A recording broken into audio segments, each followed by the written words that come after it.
There we go. Right, okay, hello everyone. So I'm Charlotte from Healthwatch Berry, and today we're doing our Facebook Live with Big in mental health. So just wanted to go through a couple of things first. We have some guidelines with our streams. We want everyone to be accepting.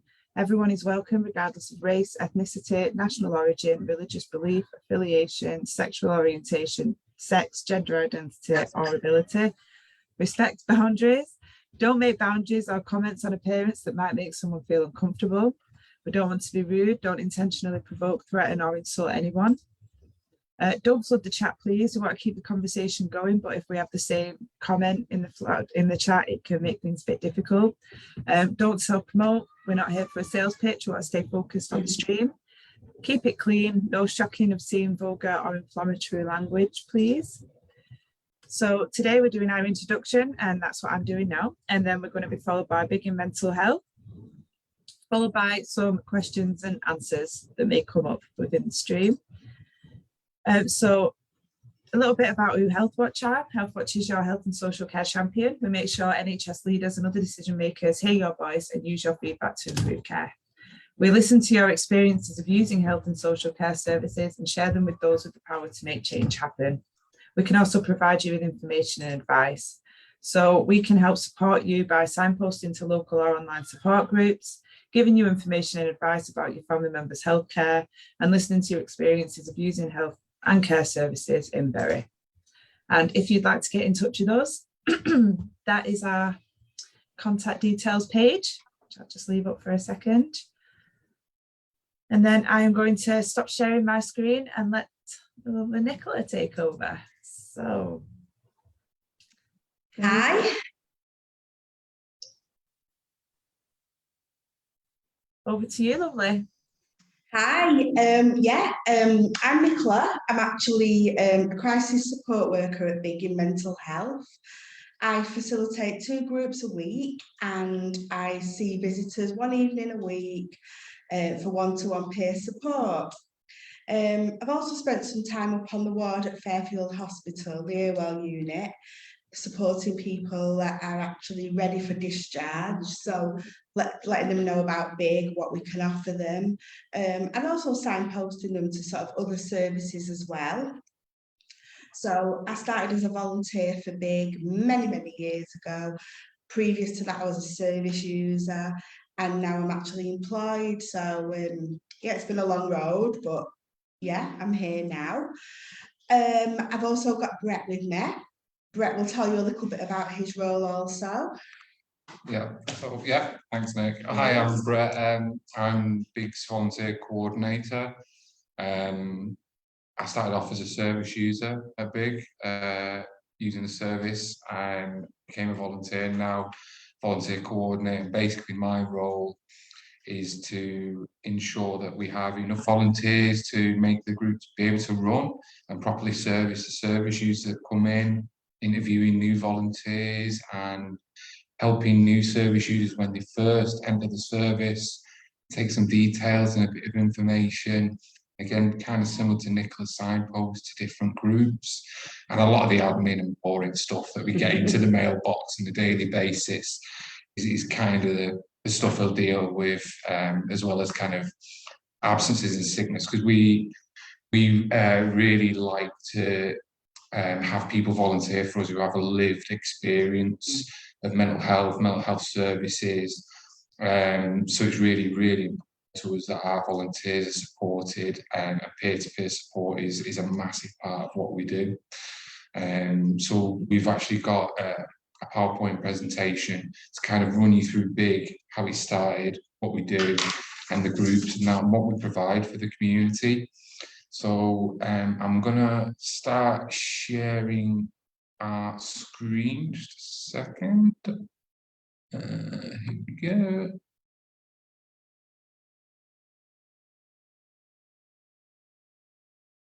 Hopefully you can see this. Okay, so what is Bury Involvement Group?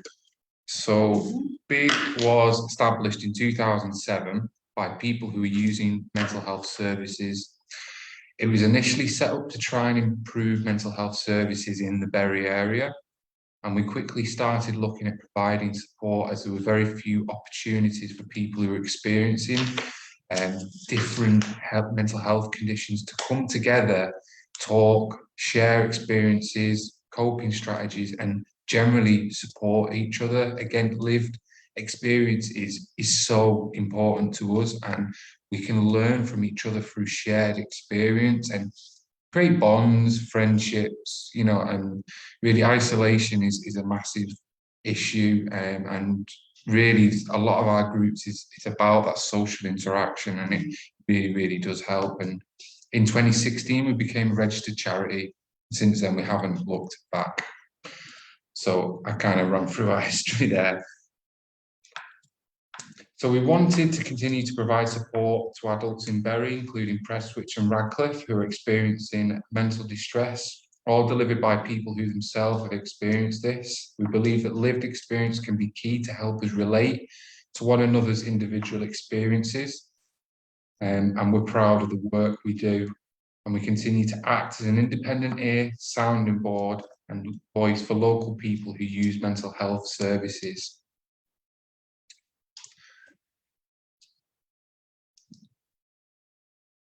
So yeah, we have a lot of different groups and a lot of different things. So like last night on Tuesday, we had a more educational group where we have different speakers who come in. Often it can be someone with a lived experience of a particular condition. It can be one of the volunteers. It can be one of the service users. It can be someone from outside of the group telling us of their life story. Last night, it was a therapist who's actually started off through Big as a service user, who then went on to become a therapist, and talked to us about the amygdala. I struggle getting that one out. And the benefits of breathing and meditation. Up to, we have consultant psychologists coming in. We have, you know, Steve Lyon, who's a really great psychologist, talking about mental resilience. And I think learning is such an important part of helping. You know, we might understand our own issues, but maybe not the person sat next to us, and it's all a good learning experience to help us help each other, but also help us help ourselves. Yeah. So also, Brett, what about our patron? Yes. That could be a good point. It could be a good point, yeah. So our patron is Emma Kenny, who's a psychologist that you may be aware of.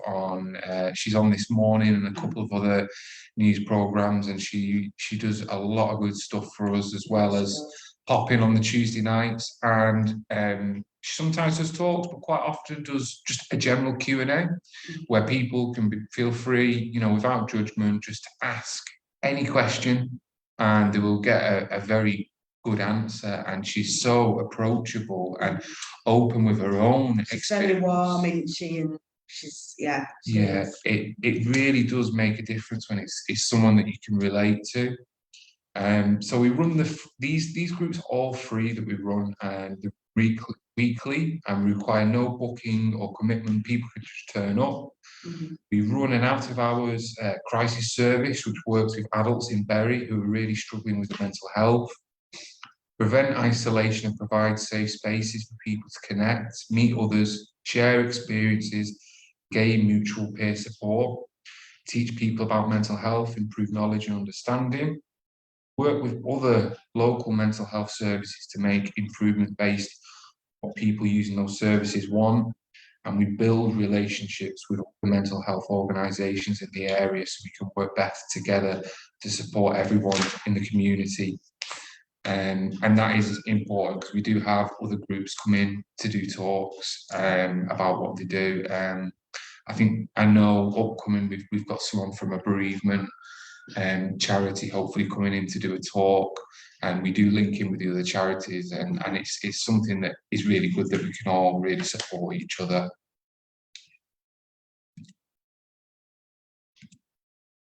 Okay, so this is a little bit about our groups. I think Yeah. Nick might want to Yeah, go this is into. fine. Stronger Together group was previously called Anxiety and Depression group. So if people are aware of BIG, they might think that the group's changed. It hasn't, just the name's changed. Yeah, as it says, the group is a safe space for people to come together, and it really is. We get some lovely numbers there at group. It ranges sort of from 10 people to 20 people. Really nice, a massive range of mental health issues. But again, everyone's there for each other. It's a safe space. 2 hours, come, let off a little bit of steam. Yeah, recovery group, which is what Brett's just been discussing with you, where we get guest speakers, like I say, service users, really nice group, a little bit more formal than the Monday group, but it is a nice group to come to. Right, Calming Crisis, Press Switch. This is a new group. The idea is it's going to be a little bit like the Monday night group. This is a new group, as I say, so numbers are quite small. So if you're quite anxious and you don't want to be around big groups, this is perfect. I myself am at this group also. So, you're more than welcome to come along. What I will say is if anyone's ever wanting to come to group and they are anxious, which I was all those years ago, I fully feel it, they can always ring us and I would meet them outside, sort of introduce myself, take them in slowly. There's always ways, because I feel getting through the door is the hardest part. So, I'm more than happy to meet somebody outside, have a little chat, even phone them previous to it, just to get to know a little bit about them. So yeah, Calming Crisis, Press Switch, that's a nice small group. Right, Calming Crisis Radcliffe, same as Press Switch, very small group, only perhaps 3 or 4 people attend. But again, just a nice safe space to let off some steam, share your worries, take advice from other people, have a cup of tea, meet new friends. Really nice group. I think it's important for us that we're servicing not just the centre of Bury, but the borough of Bury. So we want to give people options that, we're an equal opportunities charity, and we know that people might have issues around mobility. Yes. And so, to have these different groups in the different areas is something that's new, but quite important. It's been there for a long time. There's possibilities, I know murmurings of other things in these areas opening up in the near future, again, just to help people in those areas. So watch this space. Yeah. And then Dropping Group. I love Dropping Group. It's like my fave. I started off doing Dropping Group before I was employed by Big. And Brett also does Dropping Group. So it's brilliant. Basically, as it says, an open space for people to chat and enjoy themselves. You can come at 1 o'clock and stay till 3. You can come stay 10 minutes. It's just literally as it is, a dropping group. You just have a cup of tea, coffee, a biscuit, chat with people. It's quite uplifting. It can be quite fun. We do have a crisis member of staff there, so should anyone turn up and they are struggling and need a little chat, sort of on a one-to-one, we can offer that. But this is like the main sort of thing of this group is to just meet other service users, and we have found people have formed quite nice friendship groups from this, gone off for coffees on their own, gone off for walks. And this is a really nice group, dropping group. I'd also say, if you've got any kind of social anxieties, if you're looking to bob to the shops and you need a little safe haven off the rock, you can tie in your Friday afternoon with this, because it's just off the rock. It's in a quiet church. There's a toilet, you can have a brew, see a few friendly faces, calm down, have a breathe in a quiet space, and you're right next to the Metrolink and hop off. And I say to some of the newer users, and even myself, who doesn't like crowds, it can be quite a nice haven on a Friday, and it is a it's a really nice group to go to. Some people actually come and go, don't they? They'll come, have a coffee, have a chat, go and do a bit of shopping, then come back. It's that relaxed, it's your time. But I would, you know, even if you're sort of thinking about doing another group, maybe start with a drop-in group just to get to meet us, get to meet other people. And like I say, you can go as you please. So yeah, drop-in group, that's Friday. So just a little bit of feedback from someone attending our groups. So Big is my lifeline. It's a place where I can feel safe. I meet with people who understand how I feel, who do not judge me and make me feel accepted and valued. Yeah. Made me feel great reading that. To be honest, it's really what we wanted. And that brings us to the crisis team and what they do. Yeah, so crisis team is relatively new, about 12 months, just over 12 months running. Yeah, we're actually in the process of setting up our own. At the moment, we're using outdoor venues to run our groups, but we are in the process of getting our own building, which will be right near Bury bus station, so really sort of easy for people to get to. But at the moment, we're using, like I say, outdoor places. So the crisis group runs 3 evenings a week. I do one of them, and I see people to do peer support. So it's often used for people that may be in waiting, you know, lists for other treatments. You know, we just have a bit of a safe haven for people to come, and we get referrals from NHS. You can self-refer through the Getting Help line if needed. But it's just a bit of a face-to-face where people can sound out, they can share their concerns. And we do also offer a phone service if people can't make it to the building. But yeah, I mean, it explains it all on the slide there, what peer do. Yeah, so I mean, this was set up in 2019, and the numbers that's come through and the feedback has just been amazing. We really want to offer the service to as many as we can, because we know that obviously waiting times for treatment from the NHS is exceedingly high. So you know, the crisis team provides a high quality person-centered service in a non-clinical environment, which can be really helpful for some people. And again, it's usually led by people with lived experience. Yeah. So it's not that doctor sat there in a very dark, grimy room judging you. Yeah, we actually offer like 6 sessions as well. But then if people are needing a little bit more, it can be extended. You know, so it's sort of very, you know, led as to what people need. So got a little feedback from some people who've used the crisis service.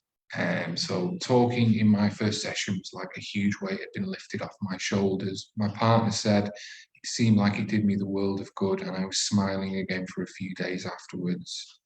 Why hasn't there been anything like this before? The service is amazing. All I ever wanted is to talk without being judged, to feel safe and to be me. Thank you for seeing me. I feel a lot lighter after speaking to you, if that makes sense. And then in coordination with this, we've got groups on 5 days a week for people. So if you're under the crisis team and you're struggling, there's somewhere to go 5 days a week. Yeah. You know, as well, which I think. And that's the beauty of our new groups. I'll just interrupt, sorry, Brett. We do some evening groups. Now, we never had daytime groups. It was always in the evening. And like for people that have got children at school and stuff, that can be quite difficult. So we was made aware of that. So now we're doing the afternoon groups as well. So we are trying our best, aren't we, to cater for everybody's circumstances. That brings us to the best bit. If there's any questions anyone would like to ask us. Wow, that's amazing. I'm just taking it all in. You do so much, don't you? So it's like whatever stage of mental health you're at or whatever stage of help you need, Big has something for you, basically, is what's going on with these different groups and things. So question-wise, if somebody was struggling now, and obviously the NHS is really overwhelmed, they can't be getting people on, and you have this crisis team, how long would it take them to get on to see somebody from that crisis team with you rather than, yeah. Very short wait, very short. I'd say perhaps within a week to 2 weeks. Wow, that's really good. And if you're not in crisis and you want to get involved with Big, what would be the best way for you to recommend going about that? Because obviously there's several different routes, but which one do you feel is the best for using someone in? Do you mean like as a service user? Yes, yeah. Yeah, well, again, it all depends on the individual. I would recommend someone bobbing along to the drop-in just to sort of say hi, you know, and we'd introduce ourselves. We give them a new member pack, which has all our details on, phone numbers, group times, a little bit about the group. And it's just a nice, gently. But, however, anybody is welcome to any group. We always make time for them. So, say the group started at 6:30, I would get there about 6:15 and just sort of introduce yourself, either myself or Brett, take them to one side, find out a little bit of history, and then just slowly, make them a cup of tea and introduce them to the group. Yeah, we usually have, especially on Fridays. I'm generally there on a Friday. We have a quiet corner, and if someone new comes, go and chill out in the quiet corner, and we'll have a little chat, and we'll find out each other's names, say hello, and pass a bit of information about Big and about themselves, and then we'll just generally introduce someone if they want to. Yeah. Sometimes people don't want to come in; they just want a little information and go away, and a few weeks later they might come back, they might not. We just adapt it to the individual. I mean, we've even had people like coming along with support workers, with family members, with friends. Again, that's not an issue at all. If that gets you in the door, then perfect. Bring someone along with you. Yep. You know, that's absolutely acceptable. And there's no fee. We do ask for £1, but it's not mandatory, and it's free biscuits and tea and coffee. So that always helps generally as well. Yeah, it's just a voluntary contribution, that's all. That sounds amazing. Okay, so I've got one more question, because you have mentioned a lot about these amazing guest speakers that you have in and these different services. So is there a way for people to keep up to date with that? Is it all regularly on your social media and things like this? Yeah, it is, isn't it? They do try and keep it updated the best they can. However, they could always ring the office. That wouldn't be an issue. Yeah, so our Twitter, Facebook, and Instagram, and the Big website is generally up to date with the speakers. They can drop out because of the personal commitments, but we try and keep it as up to date as possible. And in the church where we have the Tuesday sessions, on the drop-in, we'll have a post-it chart with the dates, generally with all the speakers on. So yeah, there's a couple of different ways you can follow us on. I use Twitter. I'm a bit old-fashioned, I think. You gotta call it that. Yeah. But push comes to shove, if people aren't very into tech and all the rest of it, just give Big a ring, say hi, who's on this week, who's on next week, and someone will point you in the right direction as to what's going on. Oh, perfect. Well, just want to say thank you for coming on to the live, and thank you for making that PowerPoint for us and sharing all your information. That was amazing. Thank you very much. Can I ask a question? Sorry, Charlotte, sorry to come in. Really sorry for being late. I just realised that it was being live streamed, and I jumped on. I'm Ruth, I'm chair of Healthwatch, and I just wanted to ask whether, I know that you used to have a really strong relationship with the team at Bury. There was a couple of psychiatrists who used to come and give chats and talks. They were very kind of down to earth, and Frances Halligan and so forth, kind of got them involved. Do they still are they still in touch? Yes, yeah, we have as many consultants as we can. Dr. Fernando regularly comes. Yeah. And he couldn't be any more down to earth. He's absolutely fantastic. That's right. Yeah, they just sort of as and when, don't they, really, the consultants? Yeah, we have a really good relationship with Fairfield and the trust Brilliant. itself. We have a great relationship with Rochdale and Oldham Psychological Trust and the chair and the head there. So we get a lot of those. Frances stepped down from Big, but we still have a good relationship with her, and she is around. So yeah, and without her, can I just say, we wouldn't have Big. So that's like, you know, fantastic. But that's really yeah. helpful. And just one more question. I apologise for joining late, and if you've already, I'm going over old ground. But for anybody, you know, because of the pressure on the service, the IAP services at the moment in Bury, a number of people are being signposted towards kind of online CBT. Do you have any groups of people, or is there any groups who kind of support one another with that, or is that not really something that's come up? Not at the moment, as it is. yeah, with CBT, we're not clinically trained to provide CBT. No. So But like helping one another, that, you know, Oh people yeah, who definitely. yeah, coming up, Yeah. we do actually have a course called Big into Kindness, which has been created with Steve Lyons, who's a psychologist who trains at the Manchester University, which is going to have elements of mindfulness in that. It's an 8-week course which you have to commit to. That's fairly new for us, because usually we're peer-to-peer support. Yeah. So it's definitely something we're looking into. It's interesting. You can actually sign up from now till I think the beginning of September. There might be some information on our website about that course if you're interested. Great. I'll let a couple of people know about that. I know somebody would be interested. Funnily enough, and I'll stop hugging the question here now, but I know you're nearly finished. But funnily enough, my first introduction to Big was back in 2011. I think I was working for the Department of Health, and also, you know, I'm trained in mindfulness, and I basically was asked to come along and give a chat, and I was just blown away by how big your group sessions are and your meetings are. It was brilliant. Yeah, thank you. Thanks that's all. Thanks for your help. Brilliant session. If you ever want to do a talk again, I'll let you know. Thank you so much. Thanks. Thank you for your questions. Thank you. All right, well, thank you so much for coming on, guys. We'll end the stream there. I just wanted to say thank you for the time and your efforts today. It's really appreciated. We'll hopefully talk soon. All right, take care. Bye-bye. Bye. Bye.